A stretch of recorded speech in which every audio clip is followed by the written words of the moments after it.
बिस्मिल्लाहिर्रहमानिर्रहीम। आज आपके साथ दो अहम न्यूज़ स्टोरीज शेयर करेंगे। पहली स्टोरी में हम आपको हुकूमती अरकान की एक करप्शन की एक बहुत बड़ी कहानी बताएंगे, जिसमें अवाम को महंगे दामों चीनी फरोख्त करके तकरीबन 3 खरब रुपए से ज्यादा का चीनी मिल मालकान को फायदा पहुंचाया गया। इसमें हमारे सादक कमीन वजीर आजम, उनकी काबीना समेत कितने सरकारी अफसरान मुलवस हैं, इसकी तफसीलात भी आपको बताएंगे। इसके साथ आपको ये बताएंगे जो वजीर आजम करप्ट अफराद के साथ हाथ मिलाना पसंद नहीं करता, उसकी नाक तले इतना बड़ा स्कैंडल कैसे सामने आया और अवाम लुटती रही और सरकारी मशीनरी जो है वो मिल्स मालकान के सामने कैसे लेटी रही। आखिर में हम ये बताएंगे कि जनरल बाजवा की मुदाखलत के बायस शेख रशीद की वजारत दाखिला तो बच गई, लेकिन इमरान खान के हाथों बेइज्जत होने की वजह से वो शदीद नाला हैं और अब वजारत दाखिला में रहना उनके लिए मुश्किल क्यों हो रहा है। बज़ाहिर तो शेख रशीद वजीर दाखिला है, लेकिन असल में उनकी वजारत कौन चला रहा है। इससे कबल आपने अगर सदाइश सच टीवी सब्सक्राइब नहीं किया तो सब्सक्राइब करें और इसका बेल आइकन दबा दें ताकि आपको आने वाली हर न्यूज स्टोरी बर वक्त मिल सके। इमरान खान ने हमेशा अपने कद से बढ़कर और हद से बढ़कर दावे और बातें की हैं। अब उनकी ये फितरत बन चुकी है कि जब भी बोलना है तो अपने कद से बढ़कर बोलना है ताकि लोग उनकी बात तवज्जो से सुने। लेकिन ये लोगों की गलती है जिन्होंने उनकी बातों पर यकीन किया और इसका भी वो अब खमियाजा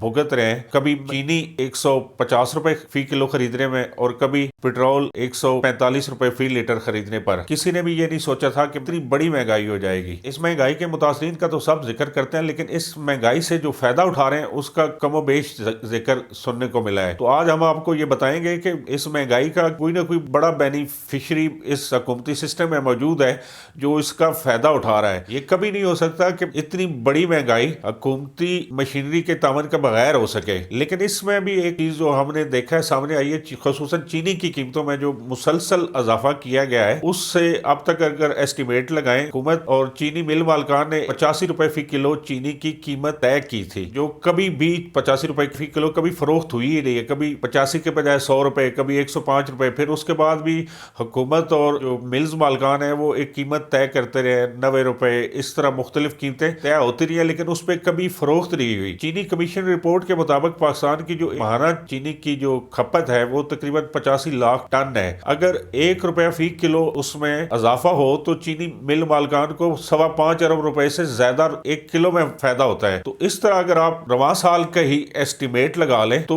जो कीमतें एक्चुअल उनकी तयशुदा और मौजूदा जो मार्केट में बिकती रही हैं, अगर आप खुद चीनी कमीशन रिपोर्ट उसके कंटेंट्स को देखें और उसके बाद जो सरकारी अफसरान इस सारे मामले को मॉनिटर करते हैं, लेकिन उन्हें हुकूमत ने बिल्कुल खामोश कराया हुआ और कार्रवाई करने से रोका हुआ। उनकी जो साथ होने वाली गुफ्तगू है उसको ही अगर ले लें तो अब तक हुकूमत ने जो चीनी इतनी ज्यादा महंगी फरोख्त की है उसका बड़ा बेनिफिशरी जो है वो चीनी मिल मालकान है और उन्हें नाजायज तौर पर फायदा पहुंचाया गया और वो तकरीबन 3.25 खरब रुपए का फायदा पहुंचाया गया है। ये बहुत बड़ा स्कैंडल है। इसमें जो हमारे वजीर आजम साहब जो करप्ट लोगों के साथ हाथ मिलाना पसंद नहीं करते, जो महंगाई पर सिविल नाफरमानी के तहरीकें चलाते थे और बिजली के बिल जलाते थे, वो जो उनकी काबीना की इक्तिसादी राब्ता कमेटी के मेंबरान है और काबीना के मेंबरान समेत तमाम सीनियर अफसरान उसमें मुलवस नजर आते हैं। ये उनकी जिम्मेदारी थी कि उसमें इंटरवीन करें, लेकिन हुकूमत किसी जगह भी आपको इस मामले में हुकूमत के तौर पर नजर नहीं आएगी, बल्कि पूरी हुकूमती मशीनरी इस चीनी माफिया के सामने चारों शाने चित लेटी हुई नजर आती है। अपोजिशन में रहकर इमरान खान ने जो हुक्मरान के चोर होने के हवाले से जो तारीफें और जो बयानिए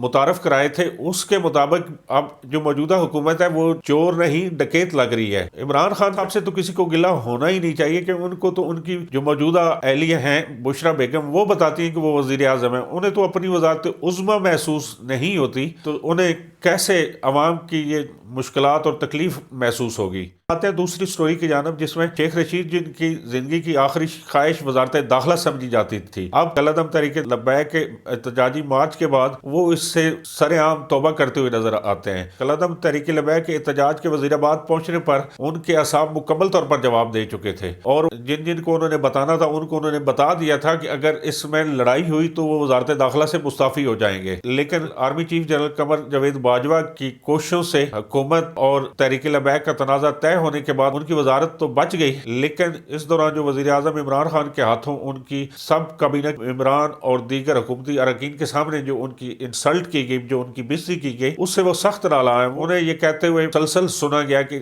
اس دوران جتنی ان کی بےزتی کی گئی ہے، وہ جو 14 دفعہ وزیر رہے ہیں مختلف حکومتوں میں، اتنی بےزتی ان کی کبھی نہیں ہوئی۔ شیخ رشید جو ہمیشہ اپنے قد سے بڑھ کر اور اپنے منہ سے بڑی باتیں کرنے کے حوالے سے مشہور ہیں، وزارت داخلہ ان کے لیے کبھی پھولوں کا سیج نہیں رہی۔ ان کی وزارت جو ہے وزیر اعظم کے پرنسپل سیکرٹری اعظم خان اور جو وزیر مملکت داخلہ ہیں شہزاد اکبر نے ان کا مکمل طور پر ناطقہ بند کر رکھا ہے۔ وزیر اعظم سے قربت کی وجہ سے وہ وزارت داخلہ کو دراصل وہ چلا رہے ہیں جس سائٹ پہ جس سمت میں لے کے جانا ہو، ایون جو ٹرانسفر پوسٹنگ ہوتی ہے اس میں بھی شیخ رشید کو اس طرح اعتماد میں نہیں لیا جاتا۔ انہیں بعد میں میڈیا سے خبر ملتی ہے کہ ان کے وزارت میں یہ تبدیلیاں کر دی گئی ہیں، لیکن اس کے باوجود بھی وزیر اعظم اور ان کے قریبی ان پر اس طرح اعتماد نہیں کرتے جس طرح اعتماد کرنا چاہیے، اور وزیر اعظم ہمیشہ ان پر شک کا اظہار کرتے ہیں کہ وہ کسی وقت بھی انہیں چھوڑ دیں گے، جس کی وجہ سے آپ دیکھیں گے کہ وہ اپنی ہر پریس کانفرنس میں بار بار یہ بات دہراتے ہیں کہ وہ عمران خان کے ساتھ ہیں، عمران خان کی حکومت یہ 5 سال بھی پورے کرے گی اور